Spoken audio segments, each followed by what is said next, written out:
అందుకనే చెప్పగలుగుతాను.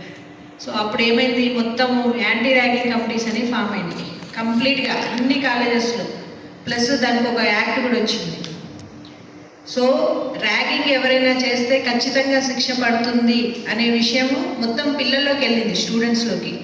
అది పోలీస్ వాళ్ళు వచ్చి చేసింది తక్కువ, దాంట్లో మొత్తం కాలేజ్ వాళ్ళు చేసిందే ఎక్కువ. సో ఇప్పుడు కూడా మనము ఈ యాంటీ డ్రగ్ కమిటీస్ ఏవైతే ఉన్నాయో అని తెలియపరచడానికి మేము ఉంటాము, కానీ మీది ఎక్కువ బాధ్యత అని చెప్తున్నాను. ఎందుకంటే మ్యాక్సిమం టైము ఇప్పుడు మనం ఎంప్లాయీస్గా ఎట్లయితే మనం ఆఫీస్లో ఉంటామో మ్యాక్సిమం టైం పిల్లలు కూడా మన దగ్గరే ఉంటారు. మీ అందరికీ ఆ పిల్లలు మీ పిల్లలాగే చూస్తారు ఖచ్చితంగా.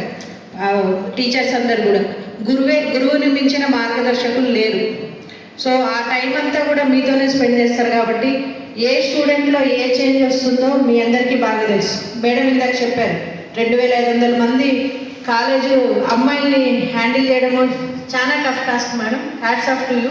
అది కూడా మీరు మీ టైం జనరల్గా ఏంటంటే ఇవన్నీ కూడా అంటే ఒక పేరెంట్ లాగా కేరింగ్ చేశారంటే అది చాలా గొప్ప విషయం. సో మనమందరం కూడా ఆ పిల్లలు ఎవరైతే అంటే కాలేజ్కి వచ్చే పిల్లలు బాగా చదివే పిల్లలు ఉంటారు, సడన్గా గ్రూపింగ్ అయిపోతారు, రీజన్ తెలియదు. ఒకవేళ ఇప్పుడు జోషి గారు చెప్పినట్టుగా మన ఎక్సెస్ గారు చెప్పినట్టుగా సిమ్టమ్స్ తెలిసిపోతాయి. మొత్తం కౌన్సిలింగ్ చేద్దాం. ఫస్ట్ కొద్ది రోజులైతే కౌన్సిలింగ్ చేయాల్సి ఉంటుంది. పిల్లల్ని ఖచ్చితంగా శిక్షించలేము. ఎవరైతే కన్స్యూమ్ చేస్తున్నారో వాళ్ళకి కౌన్సిలింగే ప్రధాన ఆయుధం. అయితే ఇంకొకటి ఉంది ఇందులో, పేరెంట్స్కి తెలిసి కూడా కొంతమంది పిల్లలు కన్స్యూమ్ చేస్తాం. యాజ్ ఎ పేరెంట్గా ఇది బయటికి తెలిస్తే నా పరువు పోతుంది అనే అదిలోనే ఉంటారు. కానీ అరే నా కొడుకు ఇట్లా అడిక్ట్ అయ్యాడు, ఇతన్ని రీఅడిక్షన్ సెంటర్కి పంపించాలి అనేది ఎక్కడ చెప్పట్లేదు, ఎవరు చెప్పట్లేదు. అదే మనం అంతకుముందు మార్కులు ఎక్కువ వస్తే మాత్రం గొప్పగా మనం సొసైటీలో చెప్పుకుంటాము, ఫెయిల్ అయితే ఎవరికి చెప్పాం, ఫోన్ కూడా ఎత్తాము. సో అట్లాంటి సందర్భాలు ఉన్నాయి. కాబట్టి వచ్చిన తర్వాత సెకండ్ డేనే మేము ఎక్సైజ్ వాళ్ళు మీటింగ్ పెట్టుకోవడం జరిగింది. అసలు ఎక్కడెక్కడ ఉంది, మన దగ్గర గంజాయి ఉందా, ఇంకేముంది, ఏ ప్లేసెస్లో తాగుతున్నారు, ఏ కేటగిరీ ఆఫ్ పీపుల్. ఇప్పుడు మిమ్మల్ని స్టూడెంట్స్ అంటున్నాం, నాట్ ఓన్లీ స్టూడెంట్స్, మాకు తెలిసినంత మటుకు అదర్స్ కూడా ప్రైవేట్ ఎంప్లాయీస్ చాలామంది యూజ్ చేస్తూ ఉన్నారు. అవి కూడా కొన్ని హాట్స్పాట్స్ తీయడం జరిగింది.